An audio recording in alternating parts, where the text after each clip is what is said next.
एक नाशिक न्यूज, प्रेक्षकांचा विश्वास आणि निष्पक्ष पत्रकारितेची ओळख।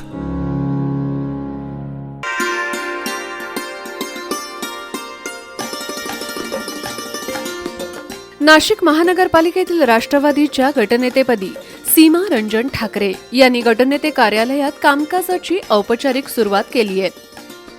या निमित्ताने राजीव गांधी भवन येथील गटनेते कार्यालयात तीर्थप्रसादाचं आयोजन करण्यात आलं होतं। या कार्यक्रमाला महापौर हिमगौरी आहेर अडके, उपमहापौर विलास शिंदे, गटनेते अजय बोरस्ते, श्याम बडोदे, माजी खासदार समीर भुजबळ, जिल्हाध्यक्ष विष्णुपंत म्हैस धुणे, नाना महाले, आनंद सोनवणे, निवृत्ती अरिंगळे, नगरसेवक मुकेश शहाणे, किरण राजवाडे, जागृती गांगुर्डे, केशव पोरजे, जॉय कांबळे, दिनकर पाटील, अंबादास खैरे, समाधान जेजुरकर, संजय खैरनार तसेच मनपाचे अतिरिक्त आयुक्त प्रदीप चौधरी, स्मिता झगडे, संजय अगरवाल आदींसह अनेक मान्यवर आणि पदाधिकारी यांनी सीमा ठाकरे यांना शुभेच्छा दिल्या।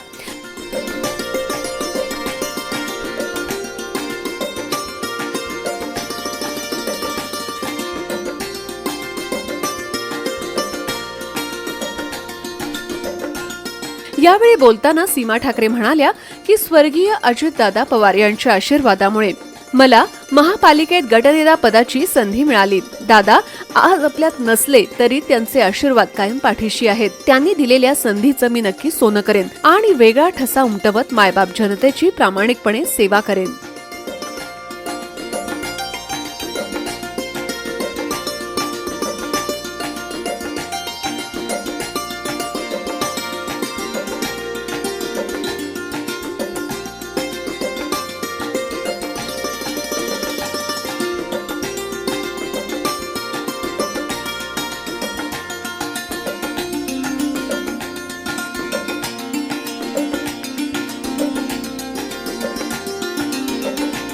आज मला मिश्र स्वरूपाने दुःखही वाटतं आणि आनंदही वाटतो।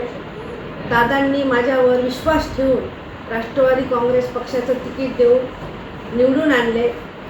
आज दादा आपल्यातनं निघून गेले, त्यांची पोकळी कदापि कोणीही भरून काढणार नाही आणि आज गटनेत्याचं ऑफिस मिळालं त्याबद्दल दादांचेच माझ्यावर आशीर्वाद असावेत। मी जनतेचे सर्व समस्या सोडवेन आणि जनतेने माझ्यावर विश्वास ठेवून मला आज निवडून आणलं, त्यांची पण मी सर्व कामं या ऑफिसमधून पूर्ण करेन।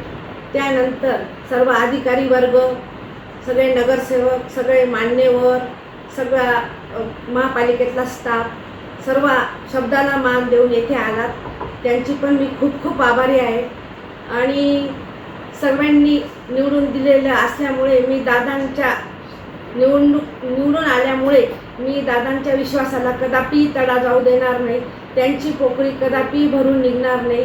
जय हिंद, जय महाराष्ट्र।